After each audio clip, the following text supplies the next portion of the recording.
Brought to you by WikiVidi.com. The Blair Witch Project. The Blair Witch Project is a 1999 American psychological horror film written, directed and edited by Daniel Myrick and Eduardo Sanchez.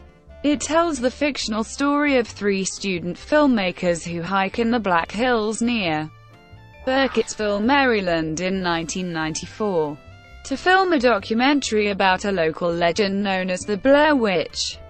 The three disappear, but their video and sound equipment is discovered a year later. The recovered footage is the film the viewer is watching. Myrick and Sanchez conceived of a fictional legend of the Blair Witch in 1993.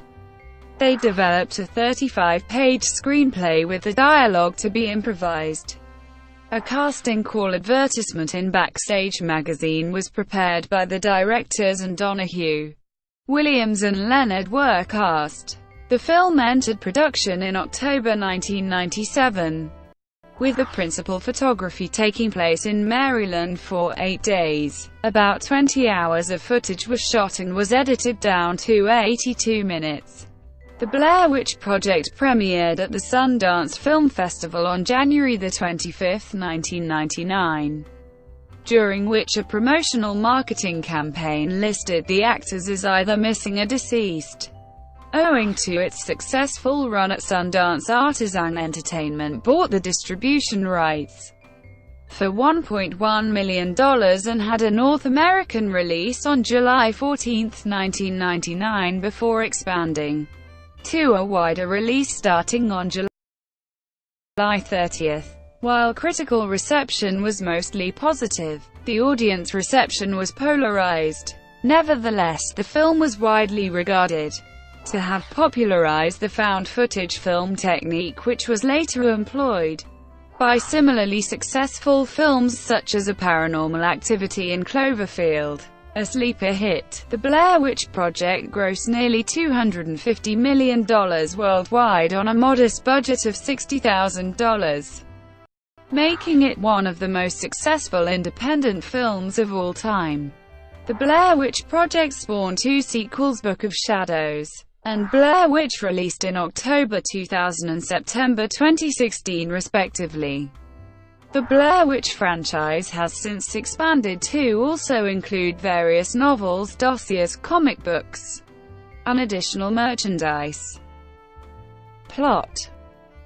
In October 1994, film students Heather, Mike and Josh set out to produce a documentary about the fabled Blair Witch. They travel to Burkittsville, Maryland, and interview residents about the legend. Locals tell them of Rustin Parr, a hermit who lived in the woods and kidnapped 8 children in the 1940s. After spending the night at a motel, the students explore the woods in North Burkittsville to research the legend. Along the way they meet 2 fishermen, one of whom warns them that the woods are haunted. He also tells them of a young girl named Robin Weaver who went missing in 1888. When she returned 3 days later, she talked about an old woman whose feet never touched the ground. However, his companion is skeptical of the story. The students then hike to Coffin Rock, where 5 men were found ritualistically murdered in the 19th century, their bodies later disappearing. The group then camps for the night. They move deeper into the woods the next day and locate what appears to be an old cemetery with 7 small cairns and set up camp nearby. Later that night, they hear the sound of twigs snapping from all directions but assume the noises are from animals or locals. The following day they attempt to hike back to the car but are unable to find it before dark and make camp. That night they again hear twigs snapping but fail to find the source of the noises. At morning they find that 3 cairns have been built around their tent during the night, which unnerves them. As they continue, Heather realizes her map is missing, and Mike later reveals he kicked it into a creek the previous day out of frustration, which prompts Heather and Josh to attack him in a rage. They realize they are now lost, and decide simply to head south. They eventually reach a section where they discover a multitude of humanoid stick figures suspended from trees. That night, they hear sounds again, including the sound of children laughing among other strange noises. After an unknown force shakes the tent, they flee in panic and hide in the woods until dawn. Upon returning to their tent, they find that their possessions have been rifled through, and Josh's equipment is covered with slime. As they continue, they come across a log on a river identical to one they crossed earlier. They realize they have walked in a circle despite having traveled south all day, and once again make camp. Josh suffers a breakdown while holding the camera, taunting Heather for their circumstances and her constant recording of the events. Heather and Mike awaken the next morning to find that Josh has disappeared. After trying in vain to find him, they slowly move on. That night they hear Josh's agonized screams in the darkness, but are unable to locate him. Mike and Heather theorize that Josh's screams are a fabrication by the witch in order to draw them out of their tent. Heather discovers a bundle of sticks the next day tied with a piece of fabric from Josh's shirt outside her tent. As she searches through it, she finds blood-soaked scraps of Josh's shirt as well as teeth, hair, and what appears to be a piece of his tongue. Although distraught by the discovery, she chooses not to tell Mike. That night, Heather records herself apologizing to her family as well as to the families of Mike and Josh, taking full responsibility for their predicament. They again hear Josh's agonized cries for help and follow them to a derelict abandoned house containing symbols and children's bloody handprints on the walls. Mike races upstairs in an attempt to find Josh while Heather follows. Mike then says he hears Josh in the basement. He runs downstairs while a hysterical Heather struggles to keep up. Upon reaching the basement, something attacks Mike and causes him to drop the camera and go silent. Heather enters the basement screaming and her camera catches Mike facing a corner. Something then attacks Heather, causing her to drop her camera and go silent as well. The footage continues for another moment and then ends. Development of the Blair Witch Project began in 1993. While film students at the University of Central Florida, Daniel Myrick and Eduardo Sanchez came across the idea for the film after realizing that they found documentaries on paranormal phenomena scarier than traditional horror films. The two decided to create a film that combined the styles of both.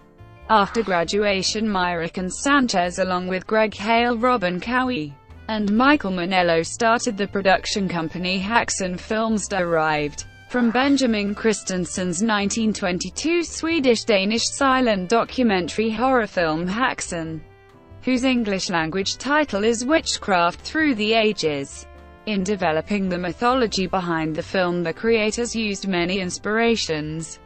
For instance, several character names are near anagrams. Ellie Kedward is Edward Kelly, a 16th-century mystic, and Rustin Parr, the fictional 1940s child murderer, began as an anagram for Rasputin.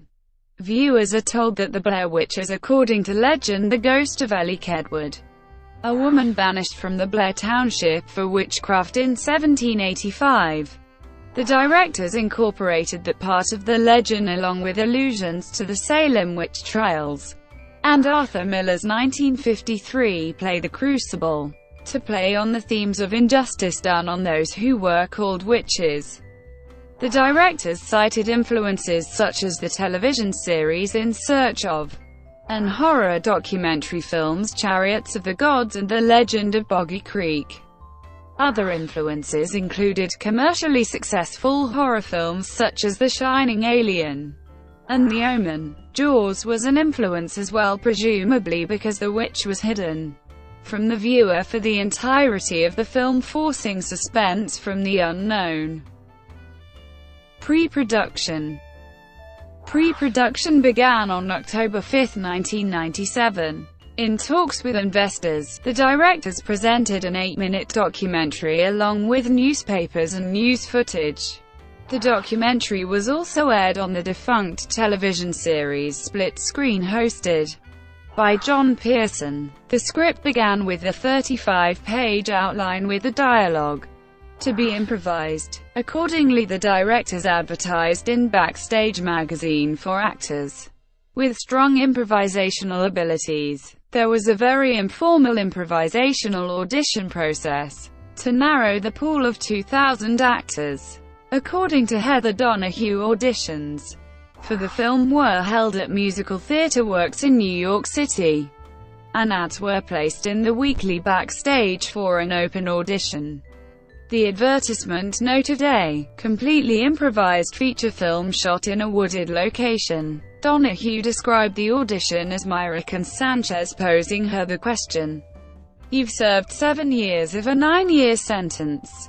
Why should we let you out on parole?" To which Donahue was required to improvise a response. Joshua Leonard, also in response to audition calls through Backstage, claimed he was cast in the film due to his knowledge of how to run a camera, as there was not an omniscient camera filming the scenes.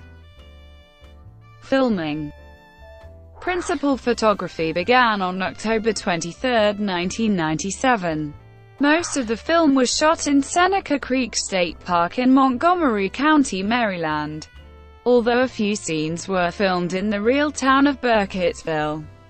Some of the townspeople interviewed in the film were not actors and some were planted actors unknown to the main cast. Donahue had never operated a camera before and spent 2 days in a crash course. Donahue said she modeled her character after a director she had once worked with, citing the character's self-assuredness when everything went as planned and confusion during crisis. During filming, the actors were equipped with a CP16 and Hi-8 video cameras provided by cinematographer Neil Fredericks and given clues as to their next location through messages hidden inside 35mm film cans left in milk crates found with global positioning satellite systems. They were given individual instructions that they would use to help improvise the action of the day. Teeth were obtained from a Maryland dentist for use as human remains in the film. Influenced by producer Greg Hale's memories of his military training, in which enemy soldiers would hunt a trainee through wild terrain for 3 days, the directors moved the characters a long way during the day, harassing them by night and depriving them of food. The final scenes were filmed at the historic Griggs House, a 200-year-old building located in the Patapsco Valley State Park near Granite, Maryland. In late November 1999, the house was reportedly being flocked by fans of the film and took chunks from it as souvenir, which caused the township to order it to be demolished the following month. Filming concluded on October 31, Halloween. Post-production. After filming, 20 hours of raw footage was recorded, which had to be cut down to 2.5 hours. The editing process took more than 8 months. The directors screened the first cut in small film festivals in order to get feedback and make changes that would ensure that it appealed to as large an audience as possible. Originally, it was hoped that the film would make it onto cable television, and the directors did not anticipate wide release. The final version was submitted to Sundance Film Festival after a surprise hit during its midnight premiere on January 25, 1999. Artisan Entertainment bought the distribution rights for $1.1 million. Prior to that, Artisan had wanted to change the film's original ending, in which Donahue screams in terror and finds Michael C. Williams facing a corner in the basement before being knocked over, as a number of test audiences were somewhat puzzled, even though they admitted being scared with it. The directors and Williams traveled back to Maryland and 4 alternate endings were shot, one of which employed gory elements. Ultimately they decided to keep the original, with Myrick explaining what makes us fearful is something that's out of the ordinary and explained. The first ending kept the audience off balance, it challenged our real-world conventions. And that's what really made it scary. A list of production budget figures have circulated over the years, appearing as low as $20,000. In an interview with Entertainment Weekly, Sanchez revealed that when principal photography first wrapped, approximately $20,000 to $25,000 had been spent. Richard Corliss of Time magazine reported a $35,000 estimated budget. Other figures list a final budget ranging between $500,000 and $750,000. By September 2016, the Blair Witch Project has been officially budgeted at $60,000. Marketing. The Blair Witch Project is thought to be the first widely released film marketed primarily by the Internet. The film's official website featured faux police reports and newsreel-style interviews. These augmented the film's found footage device to spark debates across the Internet over whether the film was a real-life documentary or a work of fiction. During screenings, the filmmakers made advertising efforts to promulgate the events in the film as factual, including the distribution of flyers at festivals such as the Sundance Film Festival, asking viewers to come forward with any information about the missing students. The campaign tactic was that viewers were being told through missing persons posters that the characters were missing while researching in the woods for the mythical Blair Witch. The IMDb page also listed the actors as missing, presumed dead.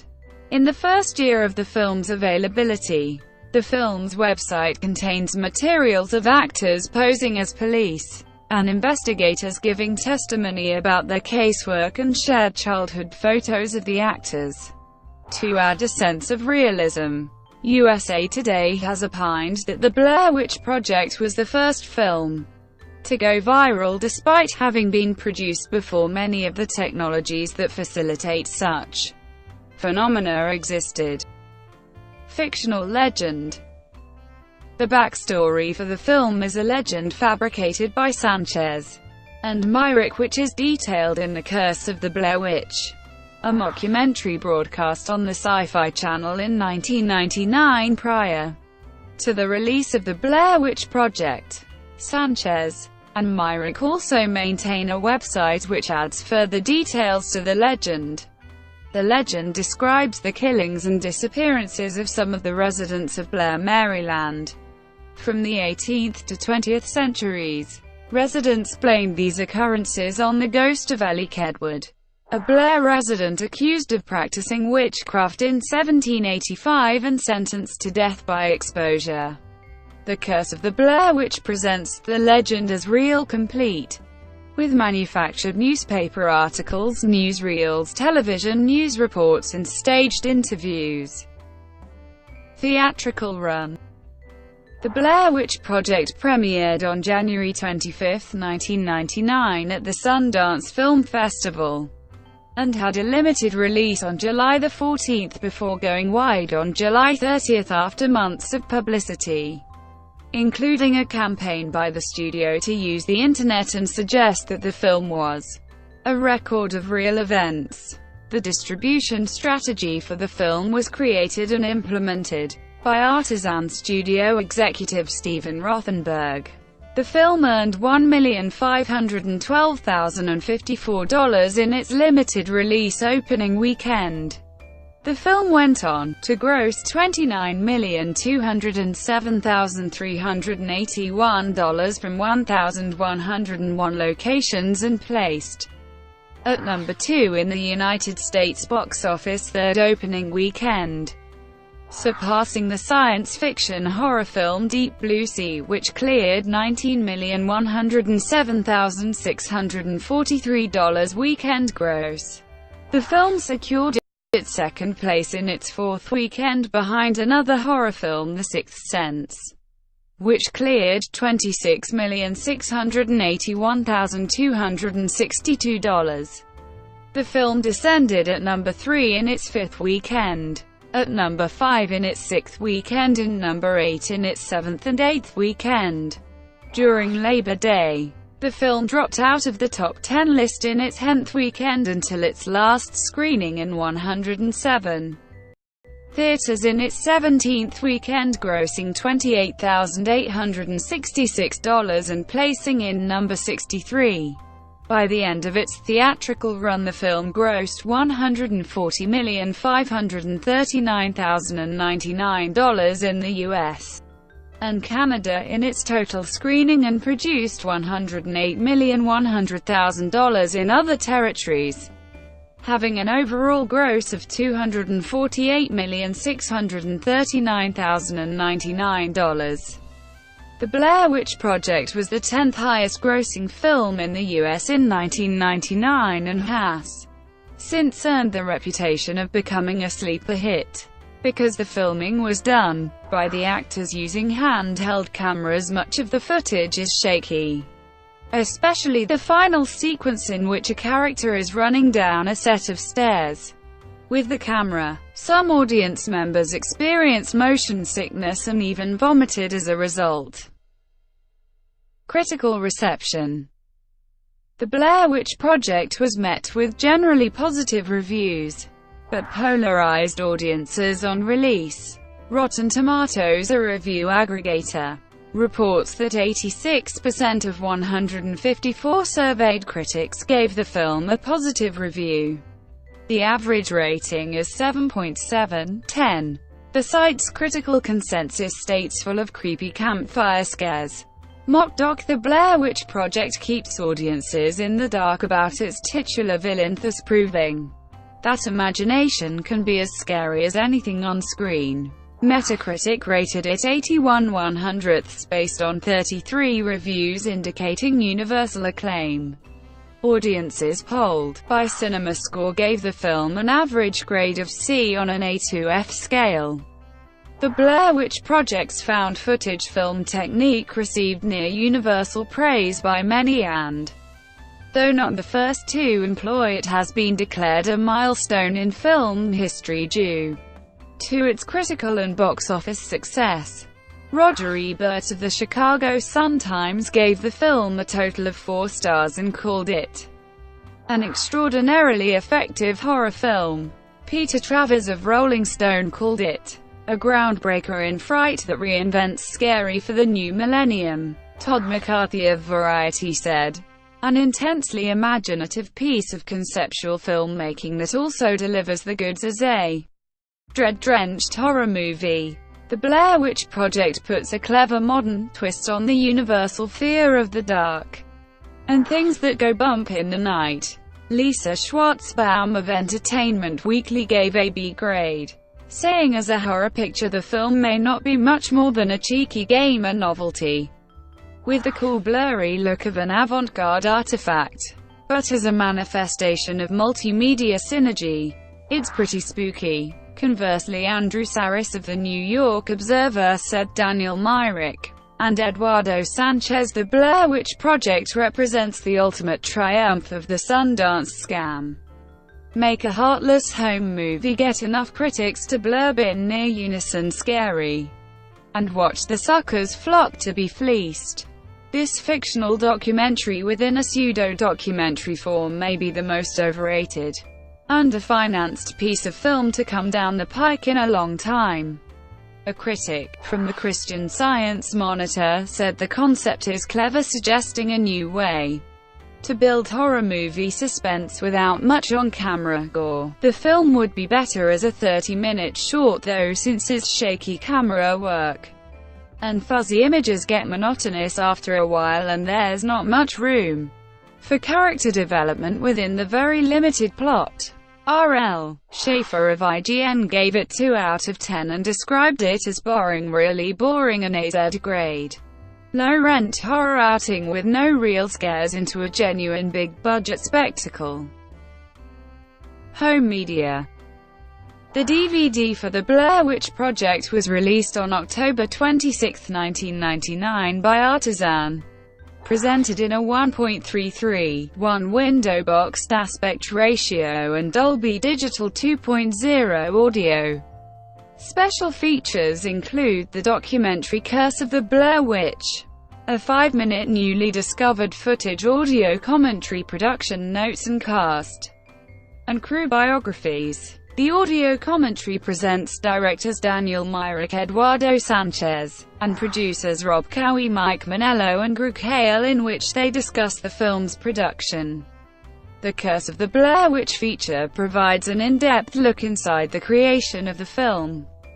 The film's Blu-ray version was released on October 5, 2010 by Lionsgate. Best Buy and Lionsgate had an exclusive release of the Blu-ray made available on August 29, 2010. Legacy. Since its release, The Blair Witch Project has been widely regarded by many as an influence to an array of subsequent films similarly using the found footage concept and the conventions the film established. These include Paranormal Activity and Wreck Cloverfield, The Last Exorcism and Troll Hunter Chronicle, Project XVHS and End of Watch and The Den. Some critics have also noted the film as being strikingly similar to Cannibal Holocaust and The Last Broadcast in terms of basic plot premise and narrative style. Although Cannibal Holocaust director Ruggero Deodato has acknowledged the similarities of The Blair Witch Project to his film, he criticized the publicity that it received for being an original production. Advertisements for The Blair Witch Project also promoted the idea that the footage is genuine, despite initial reports by media outlets such as the New York Post and Entertainment that The Last Broadcast creators Stephen Avalos and Lance Weiler had alleged that The Blair Witch Project was a complete rip-off of their work and would sue Haxan Films for copyright infringement. They repudiated these allegations. One of the creators told IndieWire in 1999, "If somebody enjoys The Blair Witch Project, there is a chance they will enjoy our film. And we hope they will check it out." Film critic Michael Dodd has argued that the film is an embodiment of horror, modernizing its ability to be all-encompassing in expressing the fears of American society. Acknowledging its status as the archetypal modern found-footage feature, he noted that in an age where anyone can film whatever they like, horror needn't be a cinematic expression of what terrifies the cinema-goer. It can simply be the medium through which terrors captured by the average American can be showcased. In 2008, The Blair Witch Project was ranked by Entertainment Weekly as number 99 on the list of 100 best films from 1983 to 2008. In 2006, the Chicago Film Critics Association ranked it as number 12 on the list of top 100 scariest movies. It was ranked number 50 on FilmCritic.com's list of 50 best movie endings of all time. In 2016, it was ranked by IGN as number 21 on the list of top 25 horror movies of all time, number 16 on Cosmopolitan's 25 scariest movies of all time, and number 3 on The Hollywood Reporter's 10 scariest movies of all time. In 2013, the film also made the top 10 list of The Hollywood Reporter's highest-grossing independent films of all time, ranking number 6. American filmmaker Eli Roth has cited the film as a source of inspiration to promote his 2002 horror film Cabin Fever through the use of the Internet. The Blair Witch Project was among the films included in the book 1001 Movies You Must See Before You Die. Video games.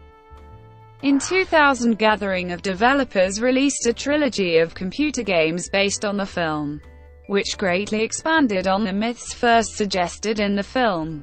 The graphics engine and characters were all derived from the producer's earlier game Nocturne.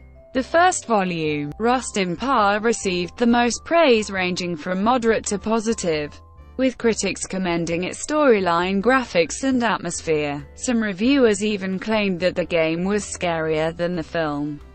The following volumes, The Legend of Coffin Rock and The Ellie Kedward Tale, were less well received, with PC Gamer saying that Volume 2's only saving grace was its cheap price and calling Volume 3 amazingly mediocre.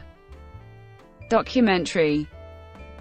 The Woods movie is a feature-length documentary exploring the production of the Blair Witch Project. For this documentary, director Russ Gomm interviewed the original film's producer, Greg Hale, and directors Eduardo Sanchez and Daniel Myrick. Sequels. A sequel entitled Book of Shadows was released on October 27, 2000. It was poorly received by most critics. A third installment, announced that same year, did not materialize. On July 22, 2016, a surprise trailer for Blair Witch was revealed at the San Diego Comic-Con. The film was originally marketed as The Woods so as to be an exclusive surprise announcement for those in attendance at the convention. The film, distributed by Lionsgate, was slated for a September 16 release, and stars James Allen McCune as the brother of the original film's Heather Donahue. Directed by Adam Wingard, Blair Witch is a direct sequel to the Blair Witch Project, and does not acknowledge the events of Book of Shadows, Blair Witch 2. However, Wingard has said that although his version does not reference any of the events that transpired in Book of Shadows, the film does not necessarily discredit the existence of Book of Shadows, Blair Witch 2.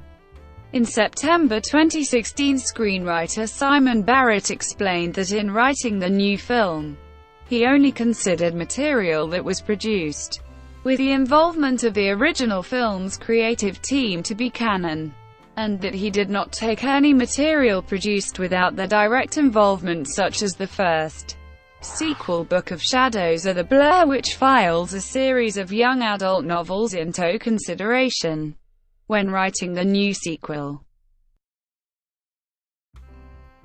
Brought to you by WikiVidi.com. Would you like to know more?